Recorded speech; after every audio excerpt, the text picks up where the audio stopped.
Jamyang Tsering is a professional Tibetan bodybuilder based in Washington. He was placed first in a few of the professional competitions. Most notably, he secured the 5th position in a national show at Amateur Olympia. Let's welcome Jamyang Tsering. Tashdile Jamyang La, it's so nice to have you here on Tibet TV. Welcome to the show. Tashdile. So Jamyang La, firstly, can you tell us what got you into bodybuilding? And how much time did it take for you to achieve the body that you desired? Okay. Well, I started weightlifting when I was in high school as a hobby, and then from there, started taking it. I was really interested in bodybuilding when I saw a picture of on Facebook. So that really gave me, that really opened up a door for me, seeing a Tibetan person taking it to that level. So, and then it gives me a hope that, if I work hard and I'll achieve that goal. And I've been working out consistent for 8 years to reach that physique that I have right now.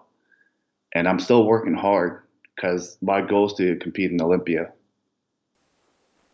That's really nice to know, Jamyang La.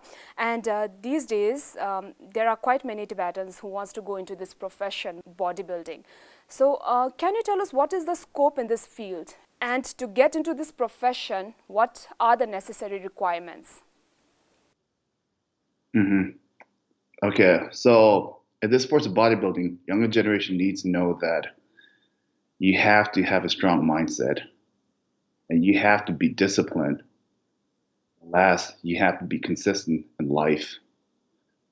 And said if you are ready for that and you can like compete for local shows several times and see where that's going, and after that you can compete for national.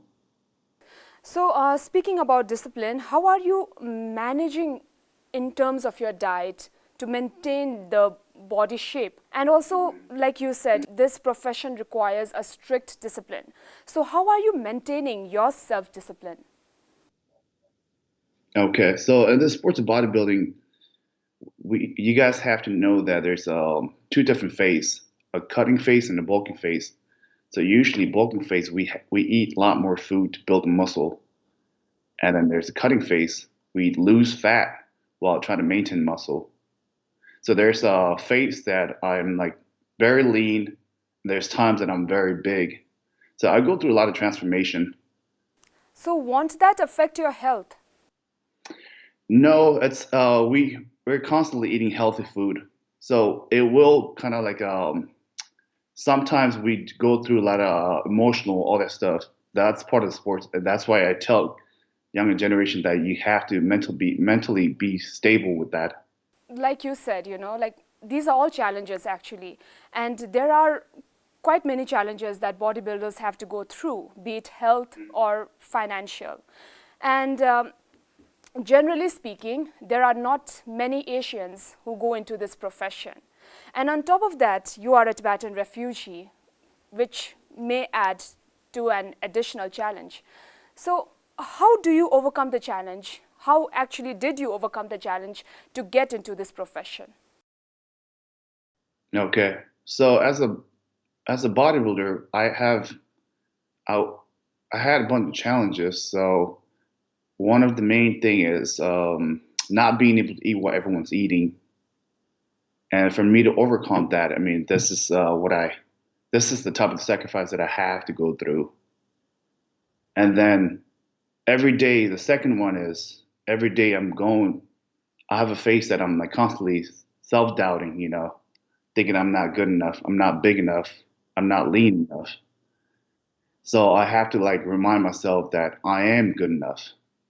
I've worked out for 8 years, very consistent. And third thing is being Asian, it's genetically we have a disadvantage of being smaller. So therefore I have to work harder to build certain parts of muscle. And what about being a Tibetan refugee? Is that adding up to your disadvantage? As far as that, and as far as bodybuilding, I've never went through that any of that issues since we're open to everyone. So besides bodybuilding, you are also a full-time carpenter. So how do you juggle between the two worlds?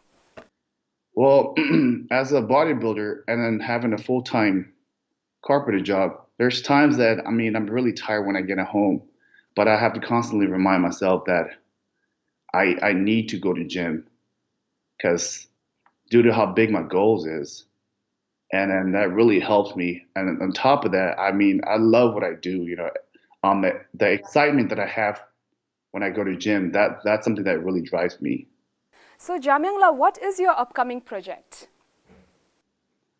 So far, we've been kind of thinking about it. We don't have exact show that we're looking forward, and we recently we just competed for the national, so we didn't really place where we wanted. So we're looking for the next national show again.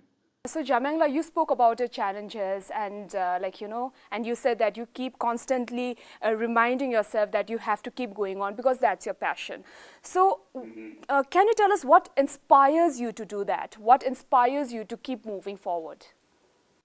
Okay, so what inspires me for me to keep moving forward is my goal. My goal is so big to the point that I wanted to compete for Olympia show, and for being Tibetan.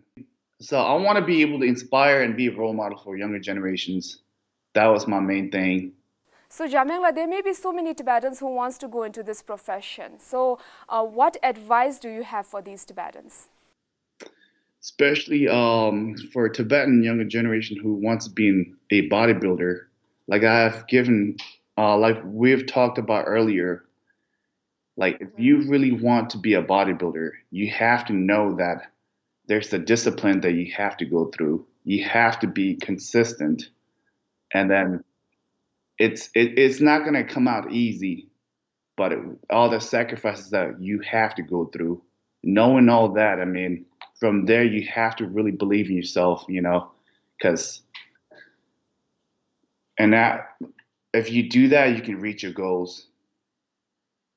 All right, Jamyang, thank you so much for sharing with us your experience and for your wonderful words. And I wish you all the best. And I really hope that you will achieve whatever you want to very soon in your life. Thank you so much for speaking to Tibet TV. Oh, thank you, Sakinala.